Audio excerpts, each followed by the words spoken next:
नमस्कार, मैं प्राध्यापक बापू साहब थोरात, हिंदी विभाग राव बहादुर नारायणराव बोराव के महाविद्यालय श्रीरामपुर। आज हम रहीम की काव्य कला इस विषय पर चर्चा करेंगे। 2019 ईस्वी में पुनर्रचित स्नातकोत्तर कक्षा भाग 1 के मध्ययुगीन काव्य इस विषय के अंतर्गत 8 कवियों का अध्ययन हमें करना है। इन 8 कवियों में से तीसरी इकाई में रहीम का अध्ययन हमें करना है। रहीम के अंतर्गत सबसे पहले हम रहीम की काव्य कला के संबंध में जानकारी प्राप्त करेंगे। जैसा कि हम जानते हैं, रहीम भक्ति काल की एक अत्यंत श्रेष्ठ विभूति, संत, कवि और एक सेनापति के रूप में, एक दानवीर व्यक्ति के रूप में माने जाते हैं। वे न केवल एक उत्कृष्ट कवि है, बल्कि एक अच्छे सरदार या सेनापति भी रहे हैं, एक अच्छे शासक, एक अच्छे आश्रयदाता रहे, जिनके पास अनेक कवियों को उन्होंने आश्रय दिया था। एक अच्छे दानवीर है। भारत में कर्ण के बाद दानवीरता के संदर्भ में रहीम का नाम लिया जाता है।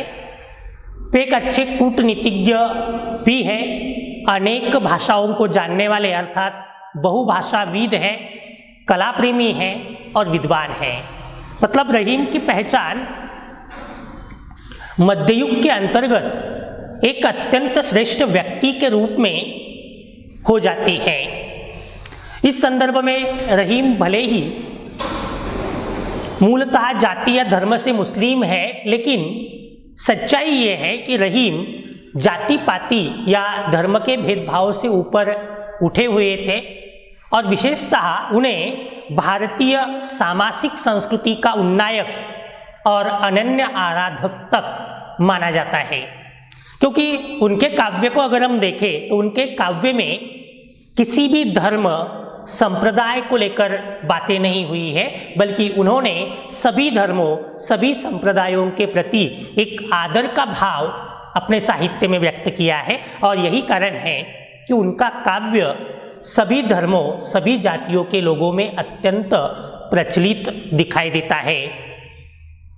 दूसरी बात, रहीम के कालखंड में अनेक प्रकार की विचारधाराएं या काव्यधाराएं प्रचलित रही थी, जिनमें सगुण भक्ति धारा, निर्गुण भक्ति धारा, सगुण के अंतर्गत भी राम भक्ति शाखा, कृष्ण भक्ति शाखा, तो दूसरी ओर निर्गुण के अंतर्गत ज्ञानाश्रयी शाखा, प्रेमाश्रयी शाखा। लेकिन रहीम ने इन सब के बीच न फंसते हुए, इनसे बाहर निकलकर समाज को मार्ग दिखाने वाला, समाज को कुछ आदर्श निर्माण करने वाला, समाज में कुछ अच्छी बातें या कुछ नीति विषयक उपदेशात्मक बातें देने वाला काव्य लिखा है। और यही कारण है कि जो नीति काव्य की परंपरा भारतीय साहित्य में प्राप्त होती है, इस नीति काव्य की परंपरा में भी रहीम का स्थान अत्यंत महत्वपूर्ण माना जाता है। रहीम के काव्य में अगर मुख्य विषय अगर हम देखें तो यही नीति कथन या उपदेशात्मकता रहीम के काव्य का मुख्य विषय है, और जिसे उन्होंने भक्ति, श्रृंगार तथा अन्य विभिन्न रसों द्वारा अत्यंत मार्मिक रूप से व्यक्त करने का प्रयत्न किया है। यह तो हुआ रहीम के भाव पक्ष के संदर्भ में। अब जैसा कि हम जानते हैं, किसी भी काव्य की श्रेष्ठता उसके 2 पक्षों पर निर्भर करती है। एक है उसका भाव पक्ष, तो दूसरी ओर होता है उसका कला पक्ष। कला पक्ष के अंतर्गत कवि के भाव, विचारों को प्रत्यक्ष व्यक्त करने की जो प्रक्रिया है, उसका समावेश होता है। भाव पक्ष के अंतर्गत कवि के भाव, विचार, अनुभूति, इनका समावेश होता है। तो कला पक्ष में उसकी अभिव्यक्ति अर्थात अभिव्यंजना पक्ष से संबंधित जो विभिन्न घटक हैं, इनका समावेश होता है। अर्थात इसके अंतर्गत भाषा, अलंकार, छंद, प्रतीक, बिंब आदि जो कला पक्ष विषयक विभिन्न उपकरण हैं, इनका समावेश होता है। और प्रत्येक कवि अपने काव्य की श्रेष्ठता के लिए इन सभी का समुचित समावेश अपने काव्य में अवश्य करता है। रहीम भी अपने काव्य को सजाने का, संवारने का यथावश्यक प्रयत्न जरूर करते हैं, क्योंकि प्रत्येक कवि ये चाहता है कि उसका काव्य अधिक से अधिक लोगों तक जाए, अधिक से अधिक लोगों को प्रभावित करे, उन पर अपना एक अलग विशिष्ट प्रभाव छोड़े। और ऐसा करना है तो केवल भाव पक्ष की दृष्टि से काव्य श्रेष्ठ होकर काम नहीं चलता, उसमें कला पक्ष का भी समुचित समावेश होना अत्यंत आवश्यक होता है। और ये बात रहीम जैसे श्रेष्ठ कवि भली भांति जानते थे, इसी कारण उन्होंने अपने काव्य के कला पक्ष को सजाने का, संवारने का यथावश्यक प्रयत्न किया और उसमें कला पक्ष विषयक जो सारे उपकरण हैं उनका समुचित समावेश अवश्य किया है। यहाँ हम रहीम के काव्य में इन्हीं जो कला पक्ष विषयक उपकरण है, जैसे भाषा, अलंकार, छंद, बिंब, रस आदि किस प्रकार से उनके काव्य में आए हैं, इसको लेकर हम विचार करेंगे। सबसे पहले शुरुआत करेंगे भाषा को लेकर, क्योंकि कला पक्ष का सबसे पहला उपकरण होता है भाषा। क्योंकि कोई भी काव्य जो हमारे सामने आता है या कोई भी साहित्य जो हमारे सामने आता है वह भाषा के माध्यम से आता है, इसलिए पाठक या श्रोता पर सबसे पहला प्रभाव डालने वाला माध्यम होता है भाषा। भाषा भावाभिव्यक्ति का एक प्रमुख साधन है, क्योंकि कवि लेखक भाषा के द्वारा ही अपने भाव या विचारों को अभिव्यक्त करते हैं और पाठक या श्रोता भी भाषा के माध्यम से ही कवि के भाव विचार ग्रहण करते हैं। इस दृष्टि से भाषा का महत्व अनन्य साधारण है और प्रत्येक कवि अपने हृदयगत भावों को व्यक्त करने के लिए अधिक से अधिक मार्मिक, आकर्षक, प्रभावी भाषा का प्रयोग करने का प्रयत्न करता है। निसंदेह रहीम ने भी यही किया है, लेकिन रहीम की अलगता यह है कि रहीम ने जिस युग में काव्य की रचना की है वह युग कुछ विशिष्ट भाषाओं का युग है। क्योंकि जैसा कि हम जानते हैं हिंदी साहित्य के अंतर्गत मध्ययुग अर्थात जिसे हम भक्तिकाल के नाम से या रीतिकाल के नाम से जानते हैं, तो भक्तिकाल और रीतिकाल के अंतर्गत विशेषतः भक्तिकाल की बात करें तो भक्तिकाल में अवधी और ब्रज इन दो भाषाओं का प्रयोग साहित्य में अधिकांश मात्रा में होता था। वही आगे जाकर रीतिकाल में ब्रज भाषा का प्रयोग अधिक रहा, अवधि का प्रयोग कम हुआ है। मतलब यद्यपि हिंदी की अनेक उपबोलियां हैं, लेकिन इनमें से खास करके भक्तिकाल की बात करें तो भक्तिकाल में अवधि और ब्रज भाषा का प्रयोग जो है वह अधिकांश मात्रा में हुआ है। लेकिन रहीम की खासियत ये है कि रहीम ने किसी एक भाषा का प्रयोग नहीं किया है, बल्कि अनेक भाषाओं के शब्द, अनेक भाषाओं के अलग अलग प्रकार के सौंदर्यवर्धक उपकरण उनके काव्य में हमें देखने को मिलते हैं। और यह भक्तिकालीन लगभग सभी संतों के संबंध में हम कम अधिक मात्रा में देखते हैं कि ये संत अधिकांश स्थानों पर जाते थे, घुमक्कड़ प्रवृत्ति के थे, जिसके कारण इनकी भाषाओं में काफ़ी विविधता हमें देखने को मिलती है। यही बात हमें रहीम के संदर्भ में भी देखी जा सकती है। दूसरी ओर भाषा के संदर्भ में अगर रहीम के संबंध में विचार करें तो रहीम की भाषा उनकी सहचरिणी है, क्योंकि जो बात रहीम ने कहनी चाहिए है अपनी भाषा के माध्यम से पूरी तरह से वो वे व्यक्त कर पाए हैं। अनेक बार हम देखते हैं कि कवि या लेखक कुछ कहना चाहता है, लेकिन भाषा पर उसका अधिकार न होने के कारण उतनी सटीकता के साथ, उतनी प्रभाव रूप से वह अपनी बात को व्यक्त नहीं कर पाता है। लेकिन रहीम ने अपनी हर बात को उतने ही प्रभाव के साथ व्यक्त किया है, उतने ही मार्मिकता के साथ व्यक्त किया है, यद्यपि इसके बावजूद कि उनकी मातृभाषा मूलतः अवधी, ब्रज या भारतीय भाषा नहीं है। क्योंकि जैसे हमने शुरुआत में देखा रहीम मुस्लिम धर्म से है और मुस्लिम धर्म से होने के कारण उर्दू या फारसी उनकी मातृभाषा है। इसके बावजूद उन्होंने भारतीय भाषाओं का प्रयोग अत्यंत मार्मिकता के साथ, अत्यंत प्रभावी रूप से किया है।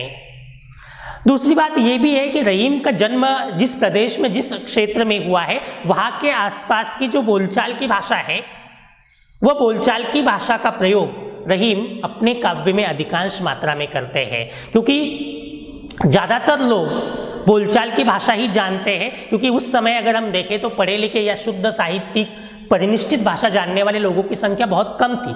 ऐसी परिस्थिति में बोलचाल की भाषा में लिखा गया काव्य अधिकांश लोगों तक पहुंचने की संभावना रहती है। यद्यपि अगर कोई कवि बहुत अधिक शुद्ध परिनिष्ठित भाषा का प्रयोग करता है तो वह काव्य जनता के बीच उतना लोकप्रिय नहीं हो पाता। जैसे कि हम रीतिकाल में देखते हैं, आचार्य केशवदास का काव्य बहुत अधिक कठिन भाषा के कारण उतना लोकप्रिय नहीं हो पाया है, और इस बात को भी रहीम भली भांति जानते हैं। इसी कारण उन्होंने सामान्य लोगों की बोलचाल की भाषा को अपनाया है, लेकिन बोलचाल की भाषा होने के बावजूद एक श्रेष्ठ भाषा की जितनी भी विशेषताएं हो सकती है, वे सभी विशेषताएं हमें रहीम के काव्य में अत्यंत मार्मिकता के साथ दिखाई देती है।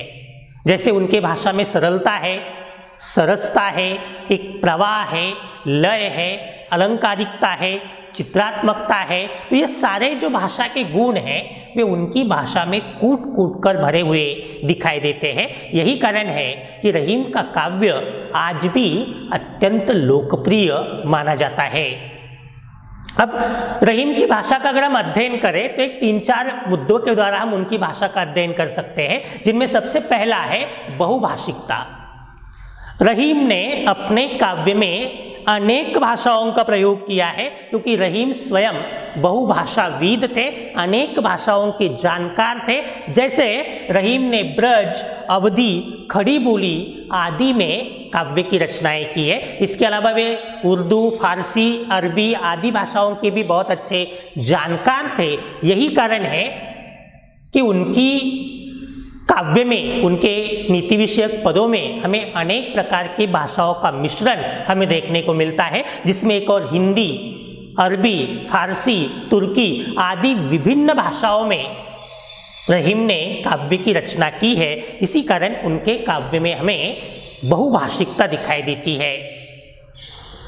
रहीम के दोहों की बात करें तो रहीम ने अधिकांश दोहे ब्रज भाषा में लिखे हैं या उसमें ब्रज भाषा का प्रयोग किया है, लेकिन इस ब्रज भाषा में भी एक सरलता, सहजता, अलंकारिकता और एक अलग प्रभाव देखने को मिलता है, जिसके कारण रहीम का काव्य अत्यंत लोकप्रिय बन पाया है।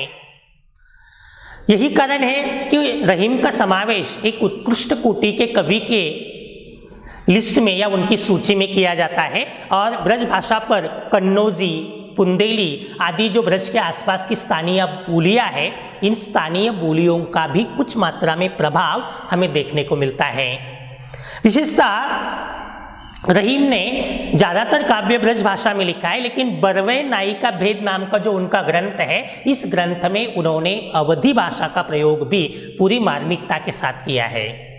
शायद ये इस कारण भी है कि उस समय रहीम जिस प्रदेश में रहे वह अवध प्रदेश है, और अवध प्रदेश में मूलतः बोली भाषा अवधी होने के कारण उसका प्रभाव रहीम पर रहा है। लेकिन ब्रज भाषा तो उनके लिए नहीं है, अलग है। इसके बावजूद ब्रज भाषा का अत्यंत मार्मिक प्रयोग वे करते हैं। लेकिन खास बात यह है कि उनकी भाषा लोक प्रचलित भाषा है, उनकी भाषा सामान्य लोगों के बोलचाल की भाषा है। दूसरी बात है व्यापक शब्द भंडार। रहीम का शब्द भंडार अत्यंत व्यापक है। जैसे कि हम जानते हैं, कोई भी कवि अपनी बात पूरी मार्मिकता के साथ, वास्तविकता के साथ तभी कह पाता है जब उसके पास शब्दों का व्यापक भंडार होता है, और किसी भी साहित्यकार के लिए, लेखक के लिए बहुत जरूरी होता है। रहीम के पास भी व्यापक मात्रा में शब्द भंडार था, और इसी कारण उन्होंने विभिन्न प्रकार के शब्दों का प्रयोग अपने काव्य में किया है, जिनमें विशेष रूप से अगर हम देखें तो एक तत्सम शब्द, तद्भव शब्द, देशज शब्द, विदेशी शब्द आदि शब्दों का प्रयोग हमें रहीम के काव्य में देखने को मिलता है। तत्सम शब्दों की बात करें तो रहीम को संस्कृत भाषा का भी अच्छा ज्ञान था, क्योंकि तत्सम शब्दों का तात्पर्य है संस्कृत भाषा के ऐसे शब्द जो जैसे कि वैसे आधुनिक भाषाओं में या हिंदी भाषा में आए हैं, उन्हें हम तत्सम शब्द कहते हैं। और संस्कृत का काफी अच्छा ज्ञान होने के कारण दूसरी ओर रहीम ने ज्योतिष शास्त्र पर आधारित खेट कौतुकम और मदनाष्टक नामक जो ग्रंथ लिखे हैं वे संस्कृत मिश्रित भाषा में लिखे हैं। इसका तात्पर्य निश्चित ये है कि उन्हें संस्कृत का बहुत अच्छा ज्ञान था, और इसी का प्रभाव कुछ मात्रा में उनके हिंदी काव्य पर भी दिखाई देता है। यही कारण है कि उनके दूसरे ग्रंथों में भी संस्कृत के तत्सम शब्द जो है इनका व्यापक मात्रा में प्रयोग हमें देखने को मिलता है। दूसरा एक तद्भव शब्द, जो किसी भी भाषा के अपने शब्द होते हैं, जो सामान्यतः बोलचाल के स्तर पर प्रयोग किए जाने वाले शब्द होते हैं, ऐसे बोलचाल के शब्दों का या किसी भी भाषा के अपने शब्दों का, नवनिर्मित शब्दों का प्रयोग भी रहीम ने व्यापक मात्रा में किया है और ऐसे अनेक शब्द उनके काव्य में हमें देखने को मिलते हैं। तीसरे देशज शब्द।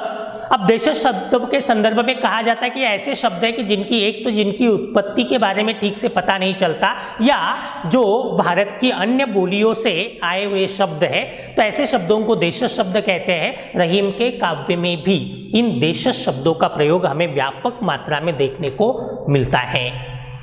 दूसरी बात, विदेशी शब्दों की बात करें तो विदेशी शब्दों का प्रयोग भी रहीम के काव्य में निसंदेह हुआ है, क्योंकि रहीम की अपनी मातृभाषा फारसी तुर्की से संबंधित रही है और यही कारण है कि अरबी, फारसी, तुर्की आदि भाषाओं के कुछ शब्द उनके काव्य में हमें देखने को मिलते हैं, तो ये विदेशी शब्द भी उनके काव्य में आए हैं। तो कुल मिलाकर अगर शब्द भंडार के दृष्टिकोण से देखें तो रहीम का शब्द भंडार अत्यंत व्यापक है, जिनमें अनेक प्रकार के शब्द हमें देखने को मिलते हैं।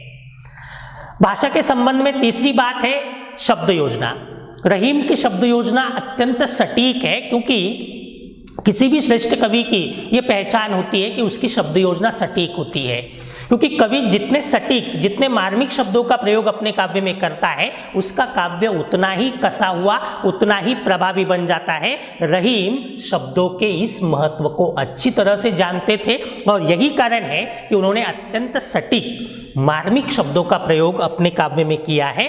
उनकी शब्द योजना अत्यंत कसावटदार, अत्यंत प्रभावी है। प्रत्येक शब्द का सोच समझकर प्रयोग वे करते हैं और भले ही हिंदी उनकी मातृभाषा नहीं है, भले ही अवधी ब्रज उनकी मातृभाषा नहीं है, फिर भी उन्होंने इन भाषाओं का अत्यंत सटीक, अत्यंत मार्मिक प्रयोग किया है। यही कारण है कि प्रत्येक शब्द अपने स्थान पर कसा हुआ है, प्रत्येक शब्द उस पंक्ति के अंदर से या उस पंक्ति से बाहर निकाला नहीं जा सकता अर्थ को बिगाड़े बिना। तो कुल मिलाकर उनकी शब्द योजना अत्यंत सटीक है, अत्यंत मार्मिक, प्रभावी और अर्थपूर्ण शब्दों का प्रयोग जो है वह रहीम करते हैं। भाषा के संबंध में चौथा घटक है मुहावरे, कहावतें और लोकोक्तियों का प्रयोग। मुहावरे, कहावतें, लोकोक्तियाँ ये अधिकांशतः ग्रामीण जीवन में हमें व्यापक मात्रा में देखने को मिलते हैं और रहीम ने ग्रामीण बोलचाल की भाषा का प्रयोग किया है, जिसके कारण कहावतें, मुहावरे, लोकोक्तियाँ इनका भी व्यापक मात्रा में प्रयोग रहीम के काव्य में देखने को मिलता है। अब मुहावरे, कहावतें, लोकोक्तियाँ इनके प्रयोग का लाभ ये होता है कि कवि कम से कम शब्दों में और अधिक प्रभावी रूप से, अधिक मार्मिक रूप से अपनी बात कह पाता है। इसलिए प्रत्येक कवि अपने काव्य में इनका प्रयोग अवश्य करता है, रहीम ने भी किया है। लेकिन रहीम ने मुहावरे, कहावतें या लोकोक्तियों के प्रयोग से अपने काव्य को अत्यंत सजीव, सटीक, आकर्षक या प्रभावोत्पादक बना दिया है। जैसे प्राणन बाजी राखिए, हारी होए के जीत, हार या जीत होना, दांत दिखावत दिन हवे, चलत घिसावत नाक, नाक घिसना। तो इस प्रकार के अनेक उनके दोहों के बीच हमें मुहावरे, कहावतें, लोकोक्तियों के अनेक उदाहरण हमें देखने को मिल सकते हैं। ये तो हुआ उनकी भाषा के संदर्भ में। अब उनकी काव्य कला को लेकर दूसरा मुद्दा हम देखेंगे, अलंकार योजना। अब प्रत्येक कवि अपने काव्य को आकर्षक, प्रभावी बनाने के लिए अलंकारों का प्रयोग निसंदेह करता है, क्योंकि अलंकारों को काव्य की शोभा बढ़ाने वाले धर्म कहा जाता है। अर्थात अलंकारों से काव्य में सौंदर्य निर्माण होता है या काव्य के सौंदर्य की वृद्धि होती है, उसमें अधिक आकर्षकता, अधिक प्रभाव निर्माण होता है। अब निसंदेह प्रत्येक कवि, चाहे वह अलंकारवादी हो या न हो, अपने काव्य में अलंकारों का प्रयोग अवश्य करता है, या जानबूझकर न भी करे तो भी उसके काव्य में अलंकार अपने आप आ ही जाते हैं। रहीम ने भी अपने काव्य में अलंकारों का प्रयोग निसंदेह किया है। अब कुछ विद्वानों का मानना है कि रहीम ने जो अलंकारों का प्रयोग किया है वह जानबूझकर नहीं किया, बल्कि स्वाभाविक रूप से या सहज रूप से उनके काव्य में अलंकार आए हैं। तो कुछ विद्वान कहते हैं कि नहीं, रहीम ने जानबूझकर या सोच समझकर अलंकारों का प्रयोग किया है। जो भी हो, लेकिन एक बात निश्चित है कि रहीम की अलंकार योजना अत्यंत स्वाभाविक है, अत्यंत सटीक है, अत्यंत मार्मिक है उन्होंने अनेक अलंकारों का प्रयोग उनके काव्य में किया है। विशेषतः अलंकार के जो दोनों प्रकार है, शब्दालंकार और अर्थालंकार, दोनों ही प्रकार के अलंकार उनके काव्य में हमें देखने को मिलते हैं। शब्दालंकारों की बात करें तो शब्दालंकारों में अनुप्रास, यमक, श्लेष, पुनरुक्ति आदि अलंकार रहीम के काव्य में विशेष रूप से आए हैं। तो दूसरी ओर अर्थालंकारों में उपमा, दृष्टांत, रूपक, उदाहरण, निदर्शना, दीपक, विशेषोक्ति, अतिशयोक्ति, अर्थांतरन्यास आदि असंख्य अलंकार हमें देखने को मिलते हैं। कुछ विशिष्ट अलंकारों के उदाहरणों पर अगर हम विचार भी करें तो जैसे अनुप्रास का उदाहरण है खैर, खून, खांसी, बैर, प्रीत, मदपान। तो यहाँ पर एक ही प्रकार के शब्दों का या एक ही वर्ण की आवृत्ति करने का प्रयत्न वे करते हैं, जहाँ पर हमें अनुप्रास अलंकार देखने को मिलता है। रहीम ने अपने नीतिपरक दोहों में उपमा अलंकार का भी अत्यंत मार्मिक मात्रा में प्रयोग किया है। जैसे रहीमन पानी राखिए, बिन पानी सब सून, पानी गए न उबरे, मोती मानुष चून। तो इसमें उन्होंने पानी शब्द का प्रयोग अत्यंत कलात्मक या श्लिष्ट शब्द के रूप में किया है, जहाँ पर हमें श्लेष अलंकार का उदाहरण जो मिल जाता है। इस प्रकार से रहीम के काव्य में अलंकारों का अत्यंत मार्मिक, अत्यंत प्रभावी प्रयोग जो है वह हमें देखने को मिलता है। रहीम की काव्यकला का तीसरा बिंदु है उनका छंद विधान। छंदों की दृष्टि से भी रहीम का काव्य अत्यंत प्रभावी माना जाता है। भले ही रहीम काव्यशास्त्र के तज्ञ आचार्य या काव्यशास्त्र के एक मंजे हुए आचार्य नहीं थे, इसके बावजूद उनके काव्य में कला पक्ष विषयक जो सारे घटक है इनका अत्यंत मार्मिक प्रयोग, अत्यंत प्रभावी प्रयोग देखने को मिलता है। और रहीम ने भी अपने काव्य में अलंकारों के साथ साथ छंदों का भी अत्यंत प्रभावी प्रयोग किया है। खास करके बरवे छंद जो रहीम ने काफी व्यापक मात्रा में प्रयोग किया है, रहीम को इस बरवे छंद का प्रणेता या प्रवर्तक तक माना जाता है, क्योंकि रहीम ने ही इस छंद को सर्वाधिक मात्रा में लोकप्रिय बनाने का काम जो है वो किया है। रहीम के अधिकांश हिंदी काव्य को अगर हम देखें तो उनके अधिकांश हिंदी काव्य में दोहा और बरवे, इन दो छंदों का अधिकांश मात्रा में प्रयोग जो है वो हमें देखने को मिलता है। हाँ, कुछ स्थानों पर सवैया, मालिनी, शिखरिणी, मंदाक्रांता, इंद्रवजा, उपेंद्रवजा, द्रुत विलंबित जैसे मात्रिक और वर्णिक छंद कुछ मात्रा में हमें जरूर देखने को मिलते हैं। तो दूसरी ओर रोला, सोरठा, कुंडलिया, चौपाई, छप्पय, घनाक्षरी जैसे मात्रिक छंद भी देखने को मिलते हैं, लेकिन सर्वाधिक मात्रा में निसंदेह दोहा और बरवे का प्रयोग उन्होंने किया है। चौथा मुद्दा है शब्द शक्तियों का प्रयोग। रहीम के काव्य में शब्द शक्तियों का भी अत्यंत मार्मिक प्रयोग मिलता है। सामान्यतः शब्द से उसका अर्थ देने वाली जो विशिष्ट प्रकार की शक्ति मानी जाती है उसे शब्द शक्ति कहते हैं, और ये तीन है, अभिधा, लक्षणा और व्यंजना। रहीम ने अपने काव्य में तीनों ही शब्द शक्तियों का अत्यंत मार्मिक प्रयोग जो है वह किया है। यद्यपि जो प्राचीन संस्कृत विद्वान है उनका मानना है कि लक्षणा या अभिधा युक्त काव्य उतना अच्छा नहीं होता जितना व्यंजना से युक्त काव्य उन्होंने माना है, लेकिन रहीम ने तीनों ही शब्द शक्तियों का अत्यंत मार्मिक प्रयोग किया है, बल्कि लक्षणा शब्द शक्ति का उनके काव्य में हमें सर्वाधिक मात्रा में प्रयोग देखने को मिलता है। और लक्षणा का प्रयोग करके उन्होंने अपनी भाषा की अर्थवत्ता को या भाषा की अर्थ क्षमता को बहुत अधिक बढ़ा दिया है। पांचवा है बिंब योजना। बिंबों के दृष्टिकोण से भी विचार करें तो रहीम का काव्य अत्यंत उत्कृष्ट माना जाता है, क्योंकि रहीम के काव्य में अनेक प्रकार के बिंबों का एक चित्र देखने को मिलता है, और ये सारे बिंब अत्यंत हृदयग्राही है, अत्यंत प्रभावी है।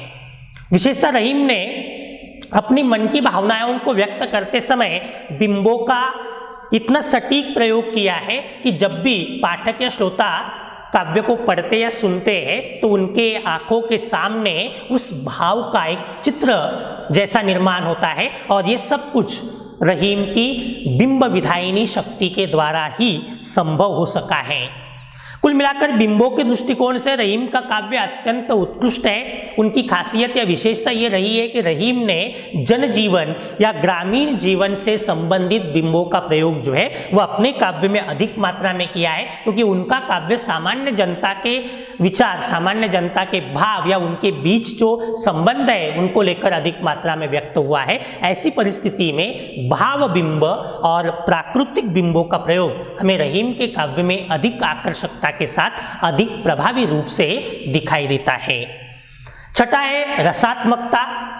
रसों की दृष्टिकोण से भी रहीम का काव्य अत्यंत श्रेष्ठ माना जाता है। रस काव्य का प्राण या काव्य की आत्मा मानी जाती है और यही कारण है कि काव्य में सर्वाधिक महत्व रस का होता है। रहीम ने मुख्य रूप से नीति विषयक काव्य की रचनाएं की है या नीति परक दोहों की रचनाएं की है। इसी कारण उनके काव्य में अलग अलग रस या जो सभी 9 रस है, इन सभी 9 रसों का विस्तृत वर्णन नहीं मिलता है। फिर भी इनमें भगवत प्रेम, रति या एक निर्वेद शांतता या एक समाज में एक मनुष्यता या मानवता को लेकर जो विचार आए हैं, इन सब में हमें भक्ति, शांत और श्रृंगार रस का प्रयोग जो है वह अधिक मात्रा में देखने को मिलता है। भक्ति रस की बात करें तो 9 रसों में भक्ति रस को समाविष्ट नहीं किया गया है। कुछ विद्वान इसे श्रृंगार रस का एक उपभेद के रूप में भी मानते हैं और अधिकांश जो भक्त कवि होते हैं या जो संत कवि होते हैं वे भक्ति रस का प्रयोग अपने काव्य में व्यापक मात्रा में करते हैं। रहीम के काव्य में भी हमें भक्ति रस का प्रयोग अनेक स्थानों पर देखने को मिलता है। इसका कारण ये, एक तो रहीम उदारमतवादी थे, एक समन्वयकारी व्यक्तित्व था, और दूसरी बात रहीम किसी एक देवता के भक्त नहीं थे, बल्कि जैसे हमने शुरू में ही देखा कि रहीम मूलतः मुस्लिम धर्म से संबंधित थे। यद्यपि उन्होंने अपने काव्य में विभिन्न भारतीय या हिंदू देवी देवताओं के संबंध में उनकी भक्ति का वर्णन किया है। यही कारण है किसी एक देवी देवता के संबंध में रहीम ने अपनी भक्ति को अर्पित नहीं किया है। जहाँ तक हिंदू देवी देवताओं की बात करें तो रहीम के दोहों में कृष्ण, गणेश, राम, शिव, हनुमान, सूर्य, गंगा, सरस्वती, लक्ष्मी आदि अनेक देवी देवताओं के संबंध में परम भक्ति भाव दिखाई देता है। जैसे एक दोहे में वे कहते हैं कि भज मन राम सियापति, भज मन राम सियापति रघुकुल ईस, दिन बंधु दुख हारन कौशल्यधीश। तो यहाँ पर रहीम राम की भक्ति करते हुए या राम की भक्ति विषयक विचार व्यक्त करते हुए दिखाई देते हैं। तो इसका मतलब यह है कि भक्ति रस उनके काव्य में निसंदेह व्यापक मात्रा में आया है। रसों की दृष्टि से रहीम के काव्य का दूसरा प्रमुख रस है शांत रस।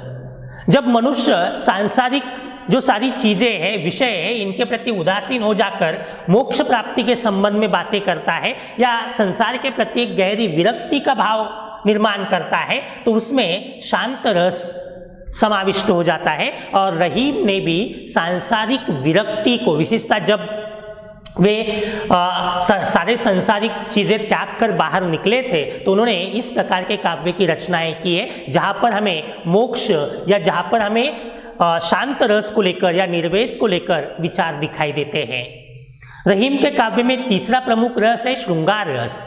रहीम ने श्रृंगार रस का अपने नीतिपरक दोहों में अत्यंत मार्मिक प्रयोग किया है और विशेषता श्रृंगार के अंतर्गत संयोग और वियोग दोनों भाव या दोनों जो उसके उपभेद है, दोनों का समावेश हमें रहीम के काव्य में पूरी मार्मिकता के साथ, पूरी सच्चाई के साथ देखने को मिलता है। तो कुल मिलाकर हम कह सकते हैं कि रसों का अत्यंत आकर्षक, अत्यंत मार्मिक चित्रण हमें रहीम के काव्य में देखने को मिल सकता है। अंत में निष्कर्ष रूप में हम इतना कह सकते हैं कि काव्य कला की दृष्टि से रहीम का काव्य अत्यंत उत्कृष्ट है। रहीम की भाषा अत्यंत आकर्षक, अत्यंत प्रभावी और मार्मिक है।